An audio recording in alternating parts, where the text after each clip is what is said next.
Welcome to the Dead Pixel Society podcast, the photo imaging industry's leading news source. Here's your host, Gary Pageau. The Dead Pixel Society podcast is brought to you by MediaClip, Photo Finale, and Advertech Printing. Hello again, and welcome to the Dead Pixel Society podcast. I'm your host, Gary Pageau, and today we're joined by Cathi Nelson, the CEO and founder of the Photo Managers. Hi, Cathi. How are you today? I'm great, Gary. Good to catch up with you. For the 5 people who don't know, can you tell me what the Photo Managers are about?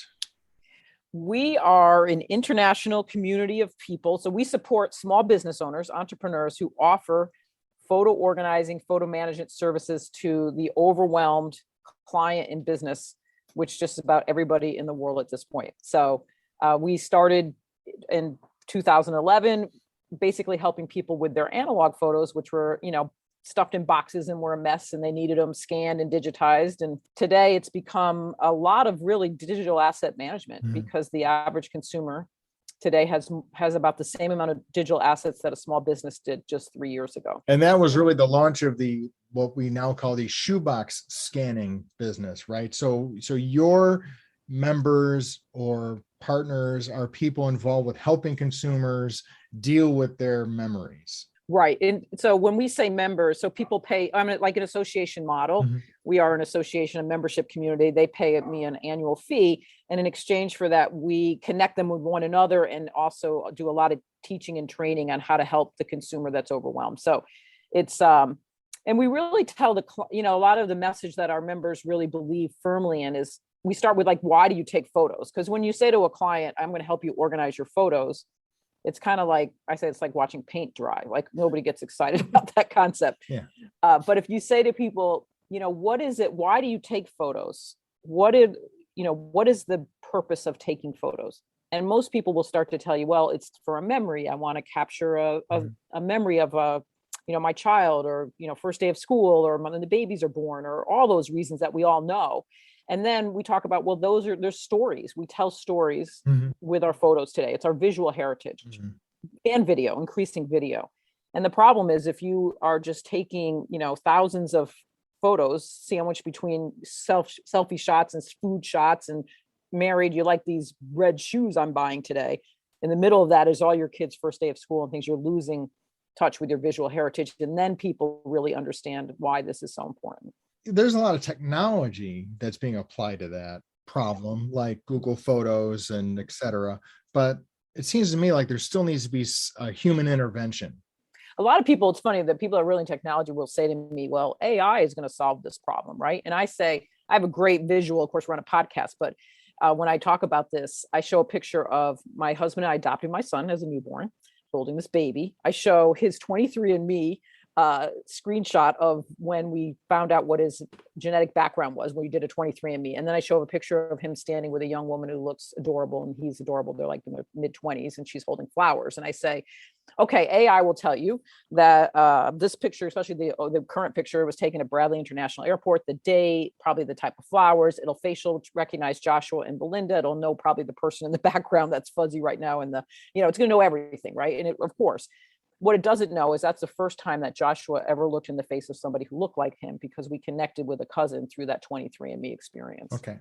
That's what AI can't do. That's what we do. The context. We help tell those stories. Yeah, the context. Yeah. Otherwise, so as much as AI can do a lot of things today, it's not going to do that. It's going to find every dog picture on my phone. It's going to find every cat picture, but it's not going to tell me what it is about that funny looking dog that I loved. Right. So let's talk about what started as Save Your Photos Day, but has now evolved into Save Your Photos Month. Can you, which is now September, so it's very topical. We want to talk about that. But first, how did it get started? It's interesting. It was in 2014, right when there was Hurricane Sandy came up the East Coast, and then the Joplin, Missouri tornadoes happened. And then there were also floods in Calgary. And so we have an annual educational conference, and it was in Dallas that year. And I had 3 different speakers on the main stage, a woman from Calgary who helped. Actually, when photos are submerged in water and things, you can actually restore those. You shouldn't throw waterlogged photos away. There's a whole process. And she learned that process through donating her time. Mm-hmm. And so I had her speak. I had a guy speak from Joplin, Missouri, who was actually a pastor of a church. Mm-hmm. And they were, as a church outlet, we're having people bring back photos that were blown 100 miles away or whatever. Right. I seem to remember that project. I mean, that got a lot of media play at the time. He's still doing it. They're still reuniting people with those photos from Joplin, Missouri. It's an amazing story. And then some people remember the Flip Pal, the scanner. I had the fellow who owned Flip Pal. Because he donated a lot of those little mini scanners in Hurricane Sandy. Anyway, we had him speak at the conference, and afterwards we thought, gosh, like, what can we do beforehand? And we got together as a group and came up with this concept. What if we could educate people about do something with their photos before the disaster? I mean, especially getting them digitized, saved, backed up. And so that's where the idea of Save Your Photos Month came, a day. And we decided to make it the last Saturday in September.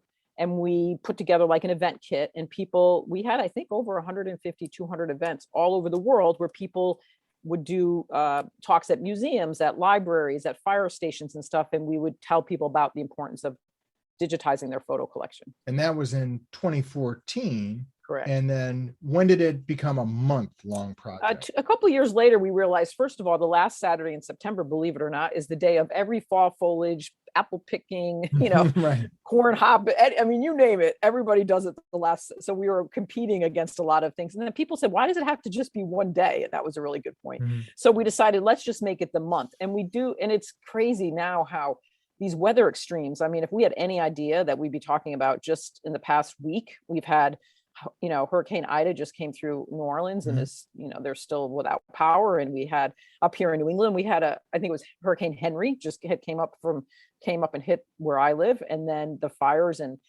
California. And it's not just the US, right? This is an international effort. And so you have those extreme weather conditions and things.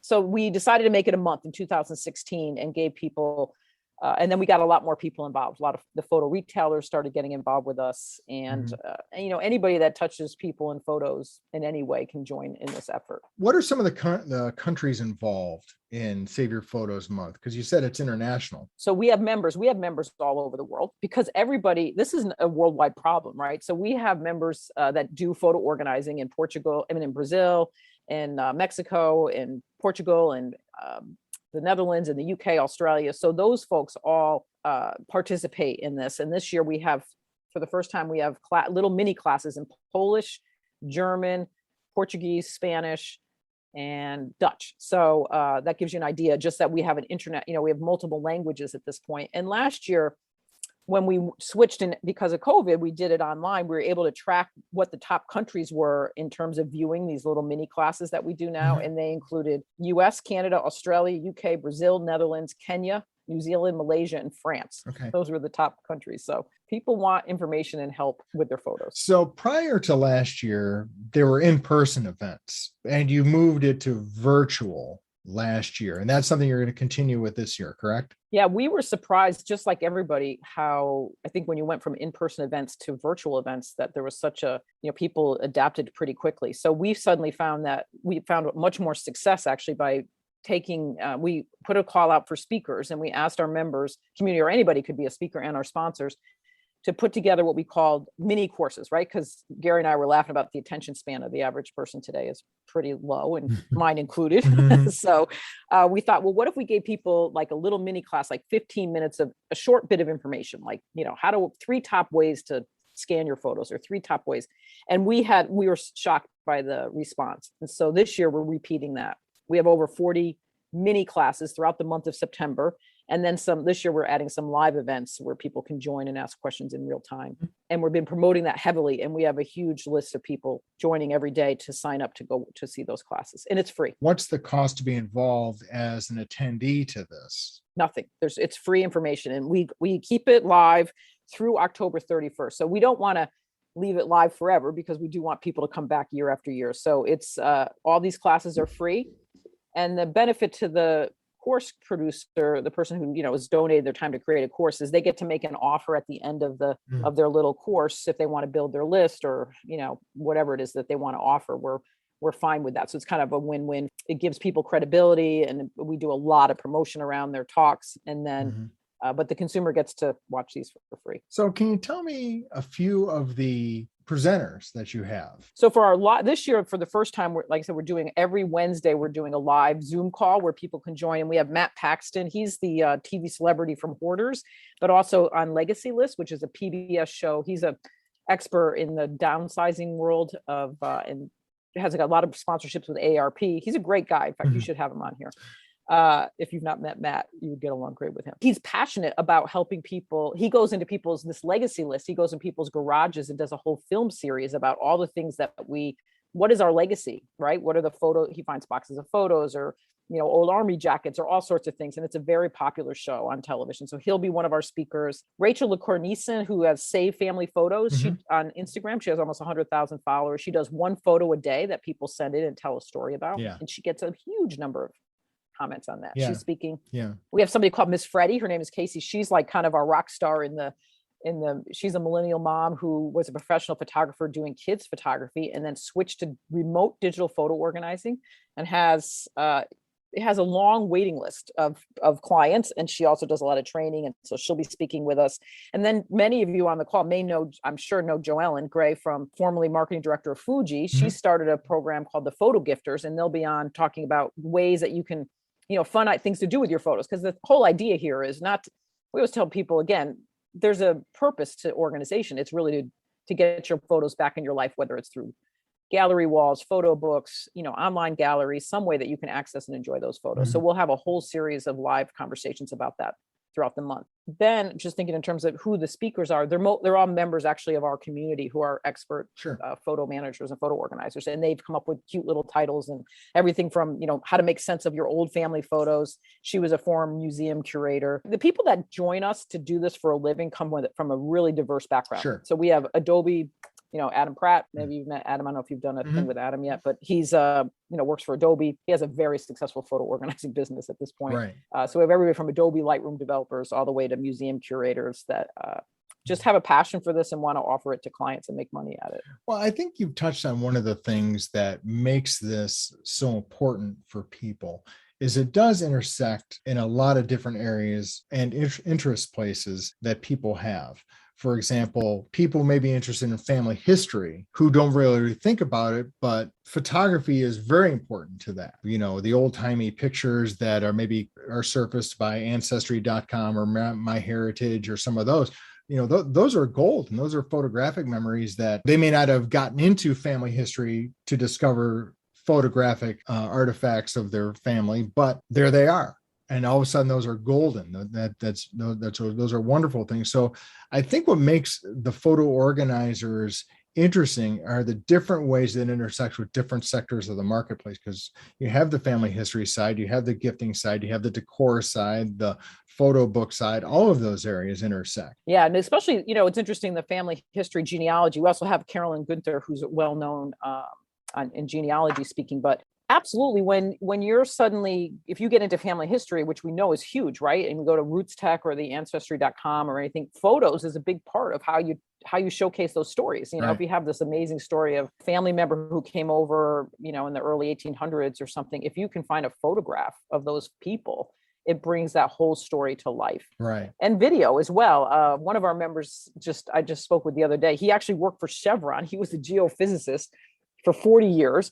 But when Hurricane Harvey came through Houston, he was worried about his own family photos and decided to start a side gig business doing scanning in retirement and also home movie conversion. And he talked about how emotional it was when he dropped off a conversion of a home movie. And the woman said that's the first time she'd heard her father's voice in 25 years. Right. Those are the things that matter, right? That's what we intersect in all of those places. Now, this business has been around for over a decade and probably longer than that, if we were be honest, but there doesn't seem to be an endpoint. It seems like there's more and more family history that's being encountered. I mean, I still hear ads for, Legacy Box and all the other players on the online marketplace. And then of course, there's the retail people who are photo retailers and the photo organizers who are involved in the market. Then there's the do-it-yourselfers, all the people who want to take on that task to scan their own pictures. And as someone who did that, scanned, over 10,000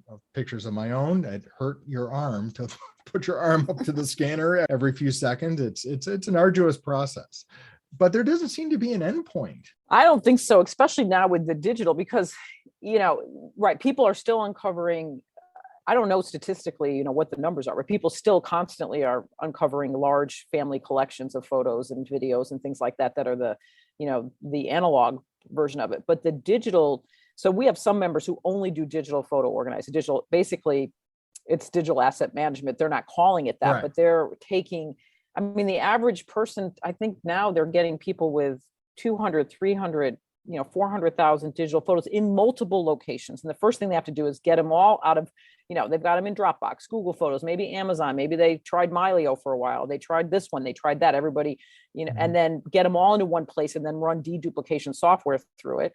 And then get them tagged in a way so that they can find them and then put into like a photo gallery, whether it's SmugMug or Forever. There's a permanent, there's a number of different companies that we interact with. That hasn't even begun yet. I think there's a great line somebody said recently, the funny thing is everybody needs a photo manager. They just don't know it yet. Right. If you want access to those photos that you care about, which most people will, young parents today, when their kids get married in, 5 or, say 10 years, and they want to put together that little great video that everybody loves to weep over of watching the child grow up until they meet the love of their life.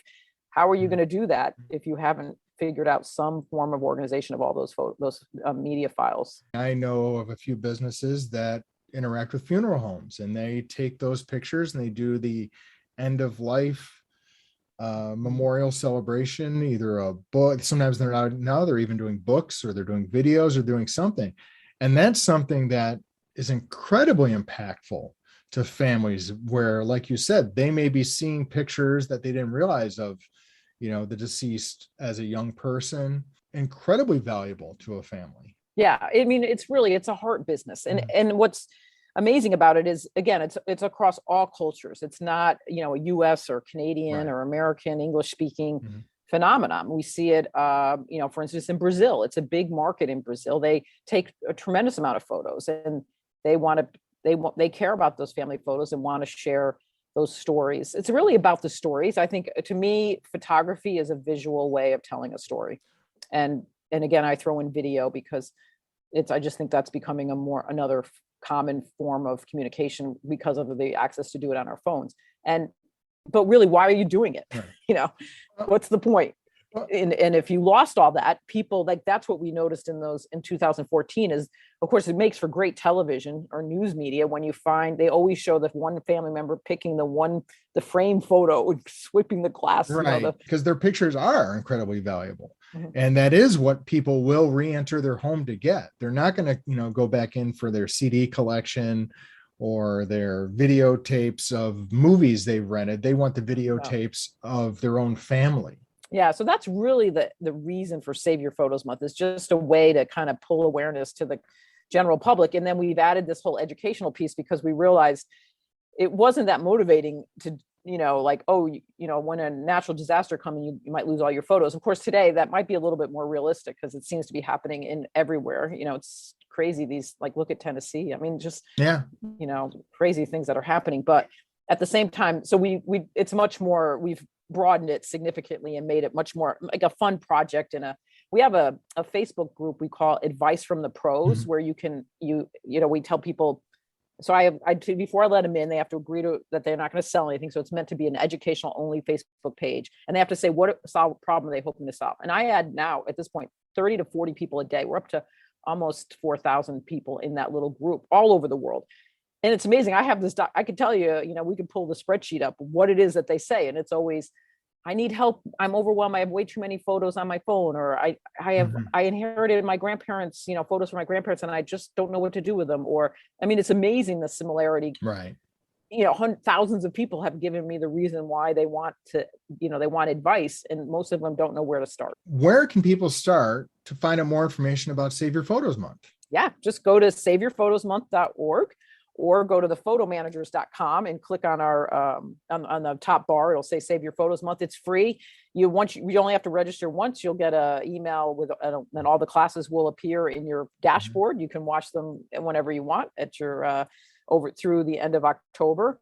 And we're still, if there's any sponsors interested, we do have quite a few wonderful companies that sponsored. It's a minimal cost, but it just helps us I've got 3 people on staff building out all these social media assets and, getting all Right. the courses uploaded and things like that. So it's really meant to be a give back campaign to the world and raise awareness for everybody. So tell me a little bit about those resources you were just talking about, because you've got something there every day for people. Yeah. So basically there's a course that we have over 4. We were trying to just do 30, but there were so many good courses. So there's a course a day people can watch. We have a challenge checklist that people can download where if people are motivated to actually do it in the 30 days, set some goals and things that they want to do.